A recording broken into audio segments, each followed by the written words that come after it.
Selamünaleyküm. Herkesin günü hayrola. Hatice ile dikişe dair hoş geldiniz. Bugün sizlerle birlikte pantolon etek dikimini göstermeye çalışacağım inşallah. Çalışmaya geçmeden önce kanalıma ücretsiz bir şekilde abone olup yandaki zili de aktif hale getirirseniz yüklediğim tüm videolardan haberdar olabilirsiniz. Ayrıca bizi Instagram'dan Hatice ile hesabından da takip edebilirsiniz. Oradan da isteklerinizi ulaştırabilirsiniz. Şimdi çalışmamıza geçelim.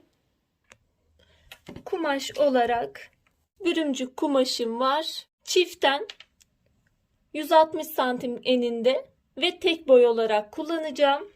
Eğer daha geniş yapmak isterseniz iki boy şeklinde alabilirsiniz. 42 beden altına tek boy yeterli geliyor. Bu şekilde yapılınca arkayı ve önü ayrı çalışacağım. Eğer kumaşınız kısıtlıysa arkayı ve önü ayrı çalışabilirsiniz. Kumaşımı 2 kat yaptım. Ön beden çalışıyorum. Belini lastikli yapacağız. Bel kısmını ayrı şekilde lastik bölümünü ayrı bir kumaşla vereceğim. Lastikli yapacağımız için bel ölçüsünü, basen ölçüsünü baz alarak yapıyoruz. Baseni 104 olarak aldım. Benim kumaşım esnek bir kumaş olduğu için ben bolluk payı vermeyeceğim. Normalde basen ölçüsü artı 8 santim bolluk artı 2 santim dikiş payı olarak verebilirsiniz. 3 santim olarak şuradan bir hat belirleyeceğim. Bunu yapmamın nedeni de aşağı doğru açılacak bir şekilde genişleyen bir pantolon etek dikeceğiz. 38-40 bedenler için oturuş yüksekliğini 28 olarak alıyorum. Bu hattı kapatıyorum.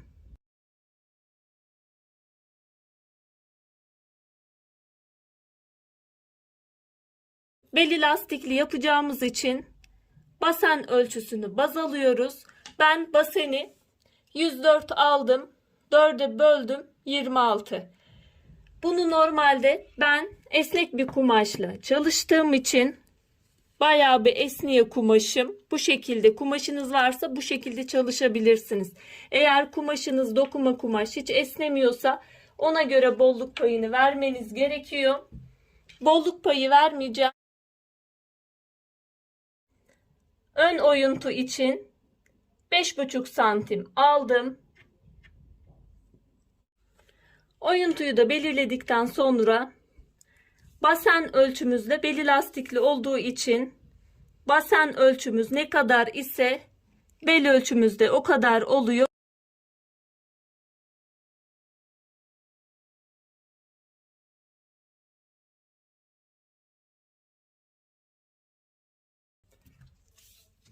Oyuntuyu 5,5 almıştık. Yukarı doğru da aynı şekilde 5,5 alıyorum.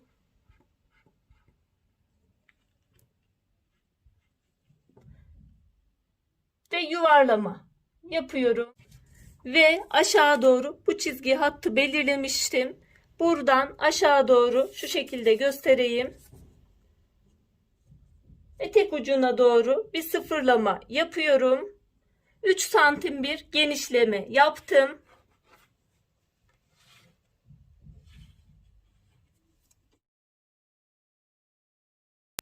Diğer kenarda da aynı şekilde iniyorum.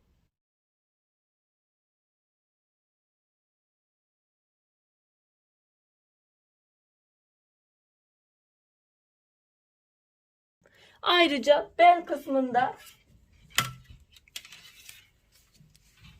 4 santim bir düşüklük veriyorum.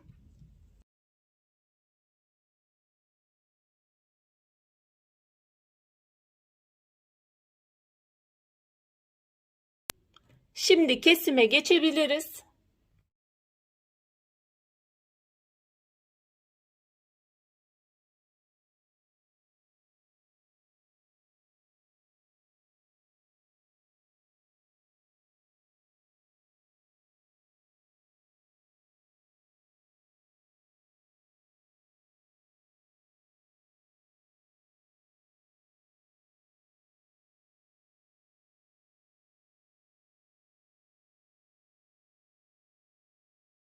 Ön parçayı arka parçaya referans olarak kullanıyorum. Üzerine yerleştirdim. Burada sadece küçük bir değişiklik olacak. Kenarlardan normalde 2 santim arka parça fazla olacak. Ben 1 santim bırakabildim kumaşımdan dolayı. Kumaşınız yetiyorsa o şekilde bırakabilirsiniz. Arka A bölümünü de 11 santim olarak ayarlıyorum. Bu kısmı da belirledim. Yukarı doğru 8 santim şu kısma geliyor. Şöyle ön parçayı kaldırınca ön parçayı referans olarak kullandım. Sadece A bölümünü değiştiriyorum. Arka oyuntuyu da çiziyorum. Bu şekilde arka oyuntuyu da çizdim. Bu kısımları aynı alacağım. Çünkü bolluk payı vermedim. Eğer bolluk payı verseydim ön kısımlarda biraz daha daraltma yapacaktım. Aynı şekilde alıyorum. Bu kenardan zaten arka bölümde fazlalık veriyorum. Bu kısımda A'dan aşağı fazlalık vereceğim. Yani 2 santim normalde verecektim. 1 santim benim kumaşım yetmediği için. Bu santim 2 santim buradan 2 santim de buradan arkanın yan kenarları tarafından yukarı kadar fazlalık kısmı oluyor. İç boyda ise sadece A bölümüne kadar fazlalık oluyor. A bölümünü de arka A bölümünde belirledikten sonra şöyle A'dan aşağı doğru çiziyorum.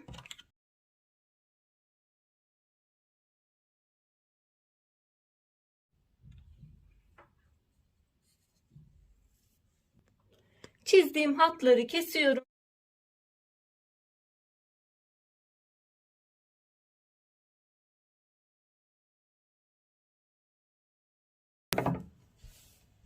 Ve kesimi yapmış olduk. İlk önce yapmamız gereken ön ağları birleştirmek.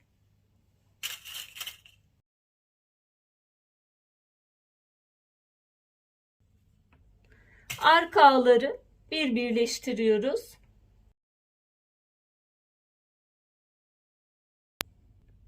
Makinede bu kısımları dikiyoruz. A kısımlarını.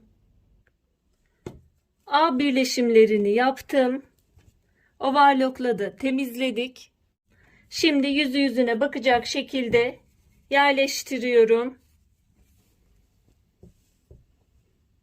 A dikişlerini dikişi dikişe denk getiriyorum. İğneliyorum. Bu kenarları da aynı şekilde iğneliyorum. En son yan kenarları kapatacağım. Bu dikişleri makinede dikip temizlemesini yapıyoruz.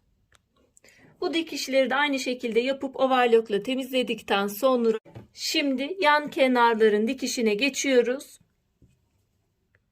Yan kenarlarında dikişini dikiyoruz. Yan kenarları da birleştirdikten sonra temizlemesini de yaptık overlock'ta. Dikişlerimiz yan kenarların bitmiş oldu. Şimdi bel kısmına geçiyoruz.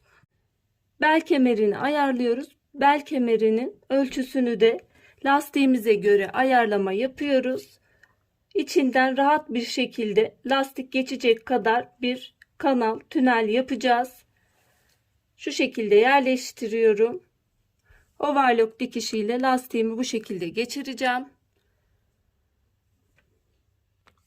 Lastik genişliğim 5 santim. Aldığım kumaş ölçüsü 12 santim. Dikiş paylarını da bırakmış oldum. Lastiğin boy ölçüsünü de belinizden 5 santim kısa alabilirsiniz. Ben genellikle 38-40 bedenler için 65-70 arası lastik ölçüsünü alıyorum. Bu ölçü tabi değişkendir. Lastiğin esnekliğine göre de değişebilir. Burada bel ölçüsünü ise şu şekilde göstereyim ben. Şöyle belden esnek kumaş olduğu zaman, esnek kumaş çalıştığım zaman şöyle açıyorum ve bayağı bir açılıyor. O yüzden ben Bu da yaklaşık olarak 3 parmak şeklinde. O da 5 santime, 3 parmakta 5 santime denk gelir. Normalde 4 santim aşağı yukarı yapıyordum. Bu daha çok esnek olduğu için 5 santime çıkardım. Bel kemerini pantolonun belinden kısa kestim. Burada öncelikle yapmamız gereken şu dikişi yapıyoruz.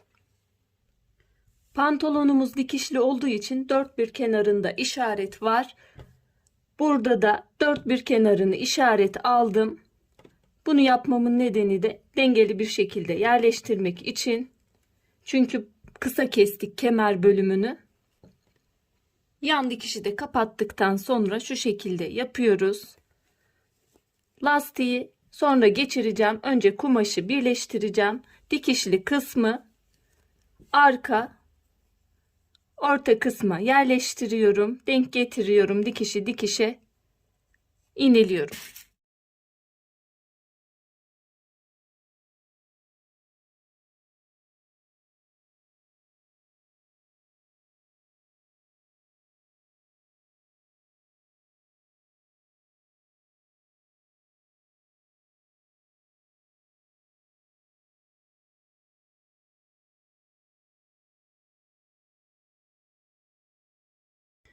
Çektirince fazlasıyla birbirine denk geliyor, zaten esnek kumaş olduğu için. Makinede dikiyoruz. Bir kısım bırakacağız lastik geçirmek için.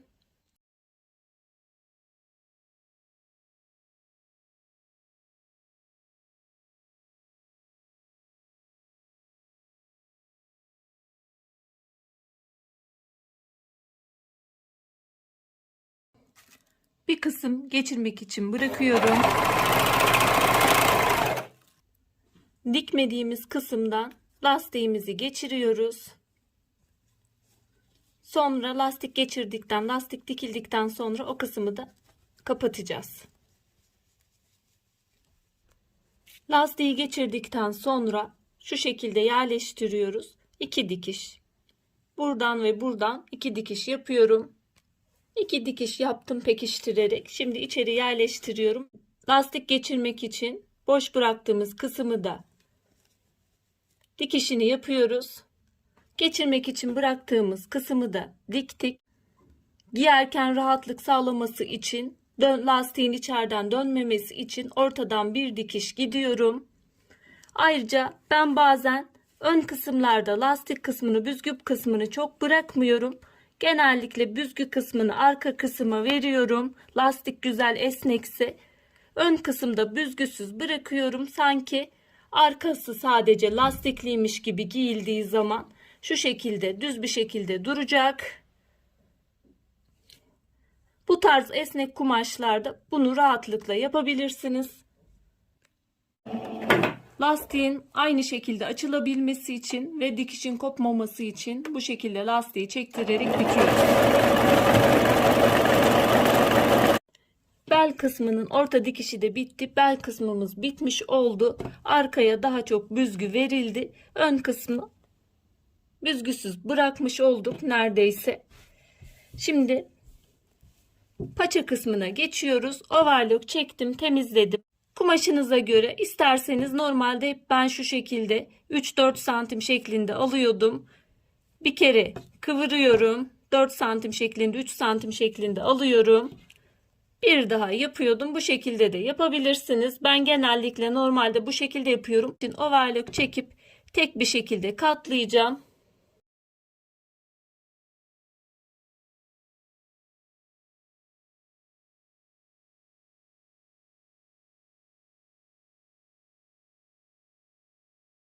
Paça bölümlerin dikişi de bitti.